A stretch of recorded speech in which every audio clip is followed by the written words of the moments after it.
Hi guys, স্বাগতম জনাইছো আপোনালোকক মোৰ চেনেল 24/7 ফিটনেস অসমলৈ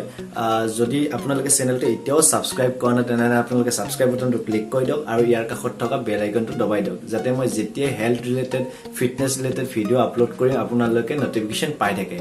আহক আৰম্ভ কৰো আজিৰ ভিডিওটো গাইজ আজি আমি ডিসকাশন কৰিম এবিট ফলৰ ওপৰত জিবিট ফল আমি সকলোৱে জীৱনত এবাৰ নহয় এবাৰ খাইছোৱে আৰু এই ফলবিধৰ ওপৰত আজি কমপ্লিট মই ইনফৰমেশন আপোনাক দিম আৰু এই ফলবিধ হল আমাৰ অমিতা অমিতাৰ হেলথ বেনিফিট অজস্ৰ আছে ইয়াৰে যোনকেইটা প্ৰুভেন হেলথ বেনিফিট আছে এইখিনি মই আপোনালোকক আজি ইনফৰ্ম কৰিম আৰু আমি মাসল গেইনিং বা ফেট লছত অমিতা কেনেদৰে ব্যৱহাৰ কৰো এই গোটেইখিনি মই আপোনালোকৰ আগত আজি শেয়াৰ কৰিম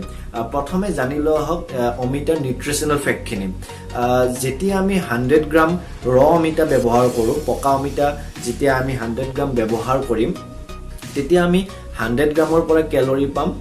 এপ্ৰক্স 40 ক্যালোৰি এনাৰ্জি আৰু এই 40 ক্যালোৰি এনাৰ্জি আহে ম্যাক্সিমাম আমাৰ কাৰ্বোহাইড্ৰেটৰ পৰা 100 গ্ৰাম অমিতাত থাকিব আপোনাৰ কাৰ্বোহাইড্ৰেট 11 গ্ৰাম যাৰ সুগাৰ অলমোস্ট 8 ৰ পৰা 9 গ্ৰাম সুগাৰ আৰু বাকিখিনি আপোনাৰ ফাইবাৰ আৰু এইখিনি সুগাৰ আপোনালোকে কনজিউম কৰিব পাৰিব কাৰণ এইখিনি কি হয় নেচাৰেল সুগাৰ হয় লগত ফাইবাৰ থাকে গতিকে এইখিনি আপোনালোকৰ একো বিশেষ সাইড ইফেক্ট নকৰে যেটো আমাৰ ঘৰত যেটো প্ৰসেস সুগাৰ ব্যৱহাৰ হয় হেতুৰ দৰে এটো একো এফেক্ট নকৰে because this is a natural sugar second আপোনাৰ হল অমিতাত প্ৰটিন আৰু ফেটছৰ পৰিমাণ বহুতখিনি কম লেস দেন 1% থাকে আৰু লগত আপোনাৰ অমিতাত আটাইতকৈ বেছি পৰিমাণে থকা ভিটামিনছটো হল ভিটামিন সি আপোনালোকে হয়তো আচৰিত হ'ব যেতিয়া আপোনালোকে 100 গ্ৰাম অমিতা ব্যৱহাৰ কৰিব তাৰ পৰা যিখিনি আপোনালোকে ভিটামিন সি পাব সেইখিনি আপোনাৰ ডেইলি আপোনাৰ যিমানখিনি ভিটামিন সিৰ প্ৰয়োজন এই আটাইখিনি আপোনালোকে 100 গ্ৰাম অমিতা ব্যৱহাৰ কৰিলে ভিটামিন সি আপোনালোকক ডেইলি যিমান প্ৰয়োজন এই গোটেইখিনি আপোনালোকে পাই যাব so it is rich in vitamin C ইয়াৰ লগতে ভিটামিন এও আছে অলমোস্ট 20% অফ আৰডিএ আপোনালোকে দিনটো যিমান ভিটামিন এৰ প্ৰয়োজন তাই 20% 100 গ্ৰাম অমিতা ব্যৱহাৰ কৰিলে পাই যাব এতিয়া জানো হক ইয়াৰ হেলথ বেনিফিটবোৰ কেনেকুৱা প্ৰথম বেনিফিটটো হল যেহেতু অমিতা হাইলি ৰিচ ইন ভিটামিন সি আৰু আপোনালোকে জানে হয়তো যেতিয়া আমাৰ ভিটামিন সি যেতিয়া আমি দেহত ৰেগুলাৰ পাই থাকিম তেতিয়া আমাৰ কি ইমিউনিটি ষ্ট্ৰং হয় আমাৰ বেমাৰৰ লগত যুঁজিব পৰা শক্তিটো বাঢ়ি যায় গতিকে যেতিয়া আমি অমিতা ডেইলি বেচিছত ব্যৱহাৰ কৰি থাকিম আমাৰ ইমিউনিটিটো ষ্ট্ৰং হ'ব আৰু আমাৰ সকলো ধৰণৰ বেমাৰৰ লগত যুঁজিব পৰা এটা ভিতৰৰ এটা শক্তি এটা তৈয়াৰ হ'ব আৰু এটা বেনিফিট হল ই আমাৰ স্কিনৰ কাৰণে খুব ভাল যেতিয়া আমি ভিটামিন সি ৰিচ ডায়েট লম তেতিয়া আমাৰ স্কিনৰ আমাৰ প্ৰবলেমবোৰ নোহোৱা হৈ থাকে সেকেন্ড কথাটো হল যেহেতু অমিতাত ভিটামিন এও পোৱা যায় গতিকে আপোনালোকে ভিটামিন এৰ ফলত কি হ'ব আমাৰ চকুৰ যেটো পাৱাৰ এইটো ঠিকে থাকিব গতিকে অমিতা আমাৰ চকুৰ বাবে বহুতখিনি প্ৰয়োজনীয় আৰু ভিটামিন বেনিফিটটো হল গাইস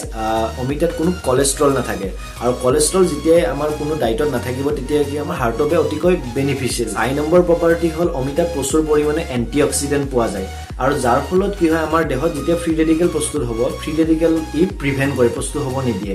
আৰু তাৰ ফলত কি আমাৰ বডি ইনফ্লামেশন কমিব আৰু লগতে কি হ'ব আমাৰ কেন্সাৰ হোৱাৰ সম্ভাৱনাটো কমি যাব ইয়াৰ লগতে আৰু বহুতখিনি অমিতাৰ গুণাগুণ পোৱা যায় মই আপোনালোকক যোনকেইটা মেইন বেনিফিট হয় সেইখিনি মই আপোনালোকক কৈ দিছো গতিকে আপোনালোকে গম পালে যে অমিতা এটা বহুতে ভাল ফল বহুতে হেলথি ফল হয় গতিকে আপোনালোকে ইয়াক পাৰিলে ডেইলি কনজিউম কৰক এতিয়া আমি জানিম যে আমাৰ মাসল গেইন আৰু বা ফেট লছত অমিতা কেনেদৰে আমাক সহায় কৰে প্ৰথমে জানো হক আমাক ই ফেট লছত কেনেদৰে সহায় কৰে গাইজ আপোনালোকে যদি ইয়াৰ নিউট্ৰিশনাল ফেক্টবোৰ চাই তেতিয়া আপোনালোকে গম পাব যে আমি 100 গ্ৰাম যেতিয়া অমিতা কনজিউম কৰিম তাৰ আপোনালোকে ক্যালোৰি পাব মাত্ৰ 40 ক্যালোৰি কিন্তু ঠিক তেনেদৰে আমি যদি বেলেগ যদি কাৰ্ব লও যেনে ৰাইস ওটছ বা আটা যদি আমি 100 গ্ৰাম লও তেতিয়া আমি তাৰ পৰা অলমোস্ট আমি 300 ক্যালোৰি পাম তাৰমানে আপোনালোকে ভাবক কিমান লো ক্যালোৰি ডায়েট হয় গতিকে আপোনালোকে ইউজ কৰিব এজ এ মিল ৰিপ্লেসমেন্ট হিচাপে তেতিয়া আপোনালোকৰ কি হ'ব সাপোজ আপোনালোকে 200 গ্ৰাম আপোনালোকে অমিতা খাই দিলে তেতিয়া কি হ'ব আপোনালোকৰ পেটটো ফুল হৈ থাকিব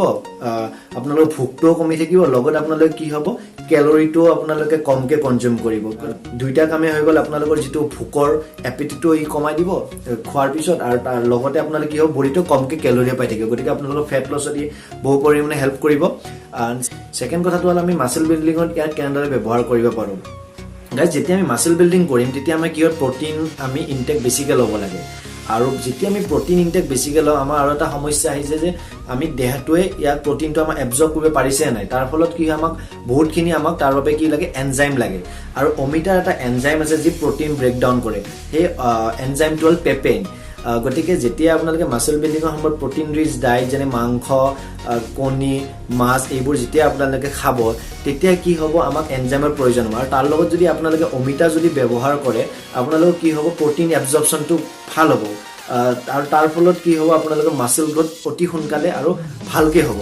সেইবাবে আমাৰ আগৰবিলাক আপোনালোকে জানে যে গাঁওবোৰত আগতে বা আমাৰ আগৰ মানুহখিনিয়ে কি কৰিছিল যেতিয়া মাংস বনাইছিল তাতে অমিতা দিছিল আৰু ইয়াৰ কাৰণটো এয়ে যে মাংসখিনি লগত অমিতা যেতিয়া আমি খাওঁ আমি লগত তাইৰ লগত কি পাম এনজাইম পাম পেপেইন আৰু যাতে আমাৰ ডাইজেশ্যনটো ভাল হয় গতিকে আপোনালোকে মাসল বিল্ডিং ফেট লছ দুইটাতে অমিতা ব্যৱহাৰ কৰিব স্মাৰ্ট ৱেৰে ইউজ কৰক আৰু বহুত হেলথি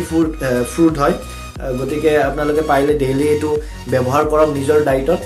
আশা কৰোঁ মই দিয়া ইনফৰমেশ্যনখিনি আপোনালোকৰ কামত আহিব যদি মোৰ ভিডিঅ'টো আপোনালোকৰ ভাল লাগে তেনেহ'লে আপোনালোকে লাইক কৰক শ্বেয়াৰ কৰক আৰু ছাবস্ক্ৰাইব বাটনটো ক্লিক কৰি দিয়ক and keep healthy guys thank U